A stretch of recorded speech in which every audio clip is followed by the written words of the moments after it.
Praise the lord. ఈరోజు దేవుడు మనతో మాట్లాడుతున్న వాక్యము వాగ్దానము యెషయా గ్రంథము 45వ అధ్యాయము 14వ వచనము.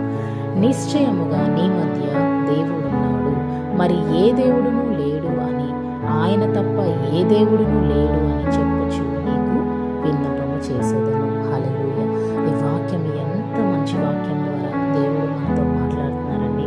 ఈ నూతన సంవత్సరంలో దేవుడు వాగ్దానం చేసిన దేవుడు నేను తప్ప ఏ దేవుడు లేడంటున్నాడు. నిశ్చయముగా నీ మధ్య దేవుడున్నాడు, నెక్స్ట్ ఏ దేవుడును లేడు, మరి ఇంకా ఏ దేవుడు కూడా లేడంట. అంటే మన దేవుడు సజీవుడైన దేవుడు. He is a true living God, loving God, merciful God.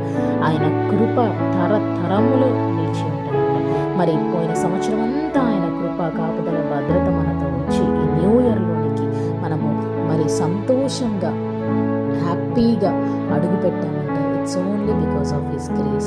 మరి ఆ దేవుడు ఈరోజు ఆయన కృప చూపిస్తూ మనతో మాట్లాడుతున్నాడు. నేను తప్ప ఎవ్వరూ లేరంట. సో మనము మన దేవుడిని సేవించాలి. నిజమైన దేవుడిని మనం సేవించిన ఎడల మన జీవితం ఎంతో మాధుర్యంగా ఉంటుంది. మారాగా ఉన్న దానిని మధురంగా మార్చిన దేవుడు మన జీవితంలో ఈరోజు అదే మారాలి. ఏ విషయంలో రోగమే కానీ, భయమే కానీ, నిరుద్యోగమే కానీ, గర్భఫలమే కానీ, వివాహమే కానీ, ఏ సమస్య అప్పులే కానీ, నువ్వు దేంట్లో అయితే బాధపడుతున్నావో, భయపడుతున్నావో, నేను తప్ప ఏ దేవుడు లేడు అని దేవుడు మాట్లాడుతున్నాడు. అటువంటి సజీవ